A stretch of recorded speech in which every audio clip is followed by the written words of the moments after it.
Well done. Thank you. That was a high-level match. Can you talk us through the match?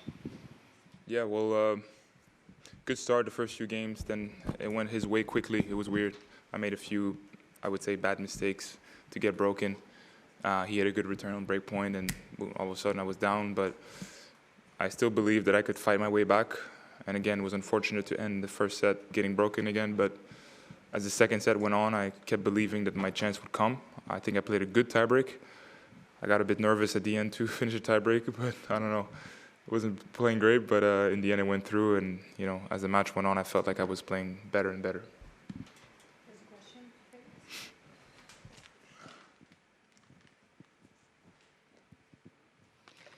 question. Hey Felix, congrats on the win. You've had quite a roller coaster few days into it, I guess, because obviously you came here, you didn't even know if you would be playing.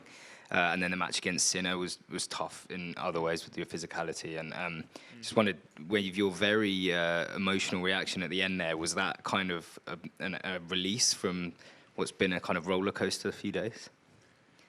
It's weird. It could be, but I'm not aware of it. Like I wasn't coming in today feeling like how I reacted at the end. I think it was more how the match went today. I think obviously if I'd won, let's say in straight sets, probably would have a different reaction. But it was very genuine. I think the last game, to win the match by just breaking on the last chance you have before a tiebreak is like the highest pressure. Because then you're just a few points away from going into a tiebreak and having to deal with really high pressure. So it was kind of my last chance, and I was able to play just the right way, take my chance, kind of stepped in early on the return, had match point, came back, match point again, came back, and really believed until the end. So I think all that pressure just, boiled out at the end.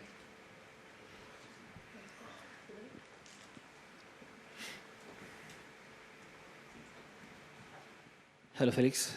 This match confirms two stats that I've read in the ATP notes today. You won more or less 2/3 of your tiebreaks and 2/3 of your decisive set this season.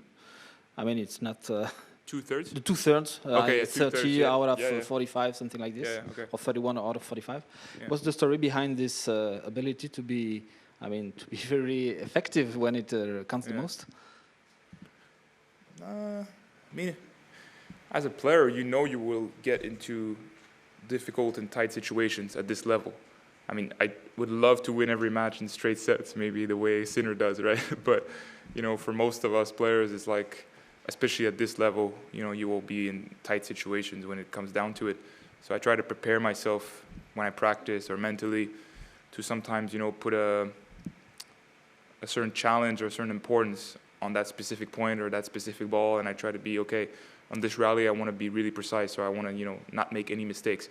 So I kind of try to build myself and my game to be ready for those moments. And then, you try to stay, emotionally, like you try to take those out and then just be pragmatic, and be clear with your mind and make the right decisions at the right moment. So that's all I think about. Felix, this is such a different tournament to anything else you would play through the year, unless it's Davis Cup or United Cup or something like that. So when you come into a tournament such as this, do you come in with a thought process? I expect to win. I believe I can win. What is the mental view on that score? Well, no, first you think I need to be ready and focused and sharp, like from the very first day, very first point. And I think when you play the best of the best, I was telling my coach actually the other day, like, you feel that every point matters so much, right? You feel that there's such high pressure on a, first point of a game, or even 30 love, you're up. But for example, I don't know, with Sinner, like, I was up 40-15 one game, I hit a double fault, and all of a sudden I'm 40-30, but I'm not as relaxed as if I was playing somebody else. So you know that all week you will be dealing with this kind of high pressure, so you prepare yourself like this for that. And then you just, for me personally, I approach a day at a time, because no reason to project myself too much. I try to get the first win. I wasn't able to win the first match. This is great that this tournament you can actually lose a match and still win the tournament. So now today it was like, okay, let's get the first win on board, right? Because you know that then it's almost over. So now that I've won today, you know, you kind of able to get a relief of, okay, now you're in this tournament, and if I do win again, then I'm really in this tournament. So I kind of look at it this way. Hi, Felix. What is your feelings about next match against Zverev?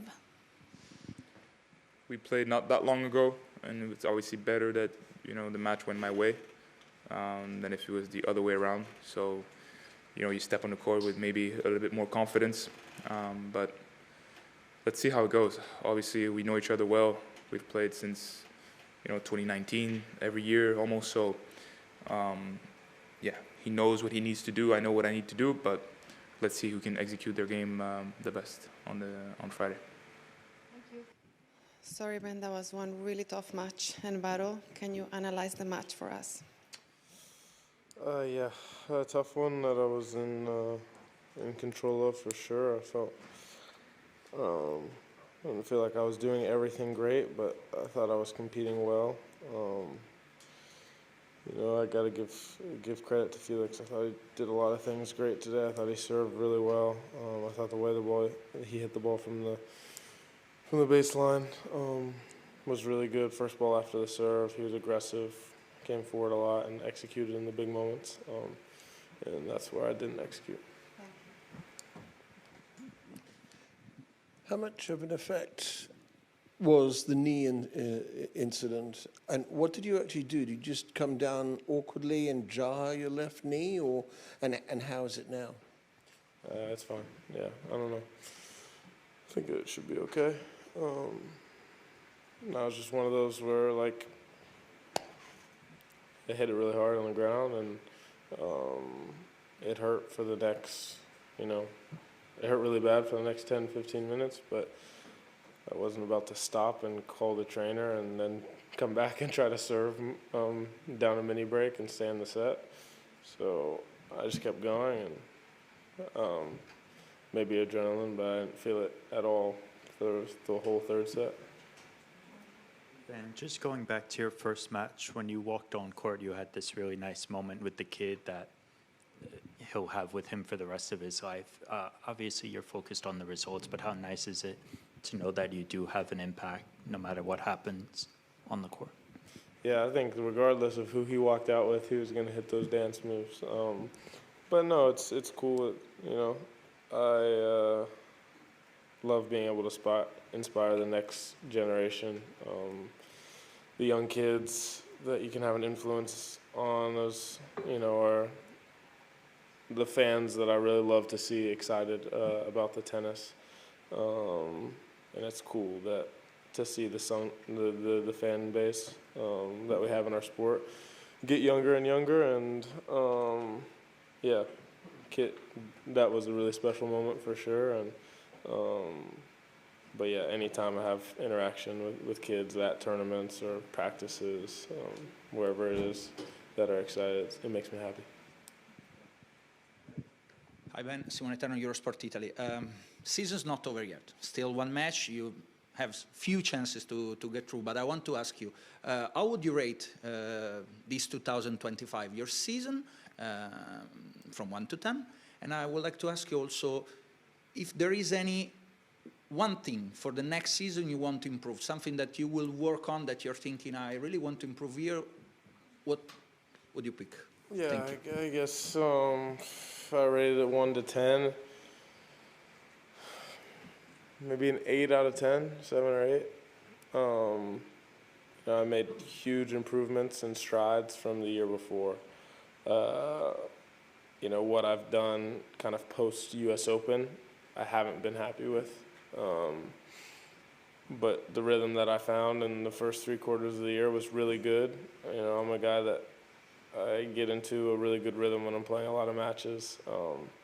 And I had a lot of clarity this summer on how to play and, you know, shot tolerance, what shots to play at certain times. I had a lot of clarity in what my identity was on the court and how I was going to win, my winning formula.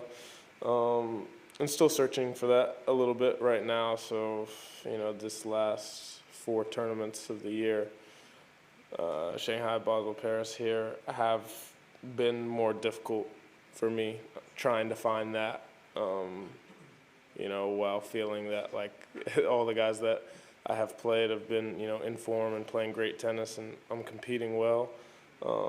Just certain things that feel very off, that at this point of the year it's like, you know, that it can't be happening. Yeah, for me this week it's been my forehand, which is, you know, usually a money shot for me, a money maker, first ball after the serve, just like things that have been a little off that make it disappointing, but a lot of things to be happy about this season.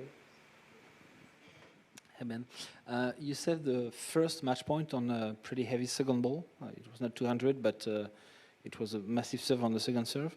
And if I read well the stats, you're one of the guys that decreased the, how should I say that, I mean, you hit hard your second ball pretty often, in my opinion. Do you think it's a trend that more and more risk is taken on the second serve? I mean, on the tour, and if yes, do you feel that you are part of it? Is it something you want to reach? The fact to have a second serve, really powerful, maybe like Nick, who was probably the first to do that. Yeah, I mean, I think it's something that I've always done since I was young. You know, I used to hit a lot more double faults and actually be more aggressive on my second serve because I wanted to get a free point on the first serve and the second serve.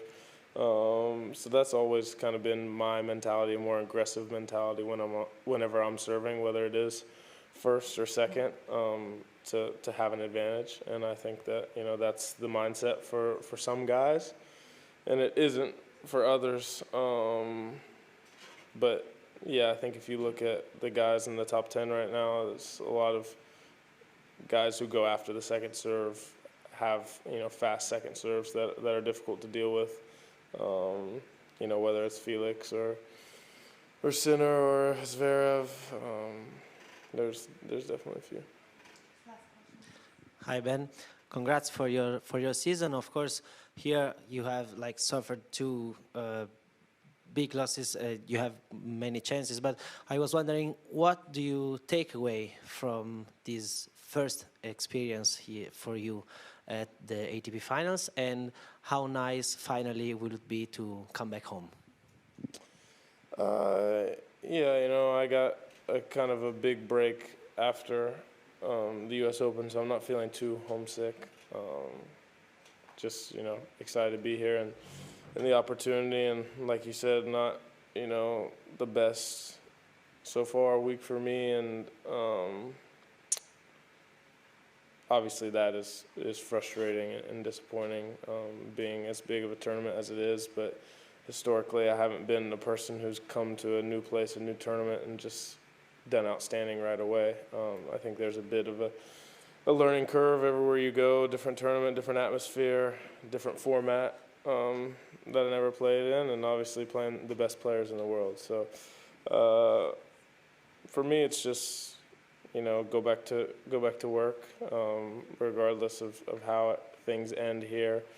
You know, be proud about the season that I had and the things that I accomplished, and let the things sting that I wasn't able to accomplish and that I fell short on, and just be motivation for me for next year.